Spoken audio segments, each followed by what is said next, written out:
যারা বক্তা, কমার্শিয়াল বক্তা, এদেরকে যদি রাদ্দে নাসরানিয়াত, খ্রিস্টান ধর্মের অসারতার ব্যাপারে একটা দলিল জিজ্ঞেস করেন, তাৎক্ষণিক বলতে পারবে না।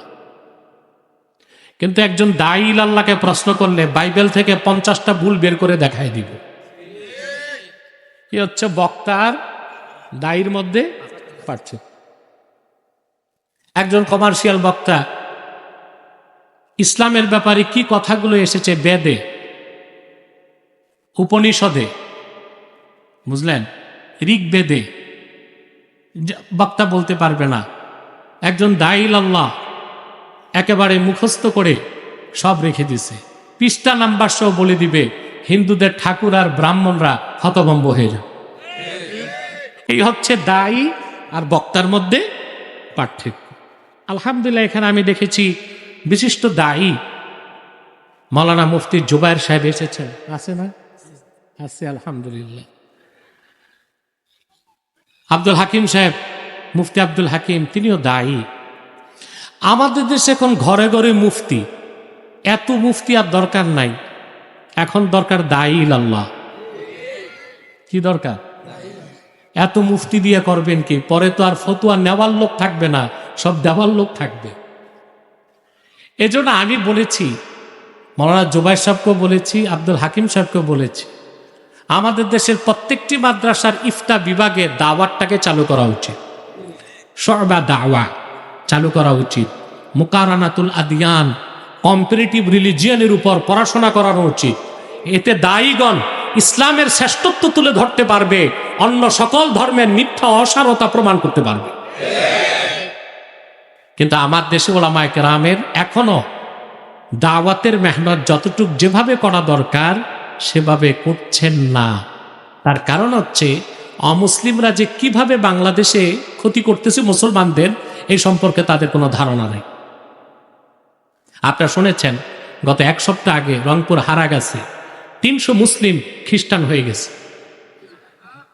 কত? 300 মুসলিম খ্রিস্টান হয়ে গেছে। বড়দিন উপলক্ষে খ্রিস্টানরা তাদের প্রত্যেকে মাত্র 45,000 টাকা করে দিয়েছে। আমরা সেখানে তারিখ দিয়েছি, তাহরিকের পক্ষ থেকে যাচ্ছি আমি, এবং অসংখ্য খ্রিস্টান আবার ঈমান এনে মুসলমান হবে আশ্বাস দিয়েছে। অতএব দাওয়ার কাজ বলেই আমি চরম অসুস্থতা ও ব্যস্ততার মধ্যে এখানে আসাটা, সময় দেওয়াটাকে আমার অনেক বড় নৈতিক দায়িত্ব মনে করেছি। আমি খুব সংক্ষেপে কিছু কথা বলবো, তারপর আমাকে পরবর্তী প্রোগ্রামে যেতে হবে। যারা দাঁড়িয়ে আছেন আপনার সামনে বসে যান।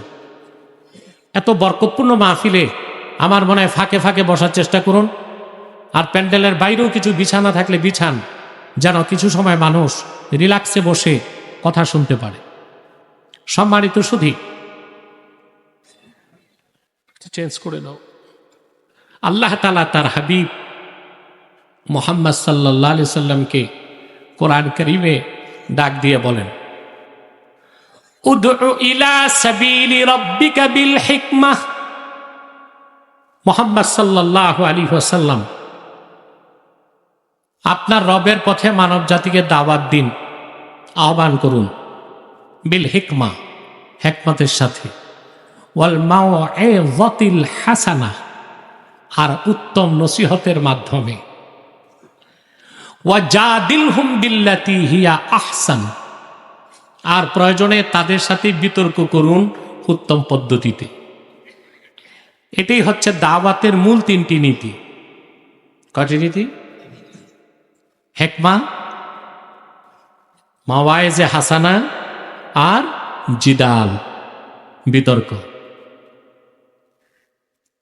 এই 3টি নীতির অনুসরণে দায়ী যখন দ্বীনের দাওয়াত দিবে, অবশ্যই আল্লাহ তাআলা তাকে পৃথিবীতে সফলতা দিবেন, আর পরকালে তার জন্য আজরুন আজিমকে আল্লাহ বরাদ্দ করবেন। আমরা পুরুষের কণ্ঠে বলি সুবহানাল্লাহ।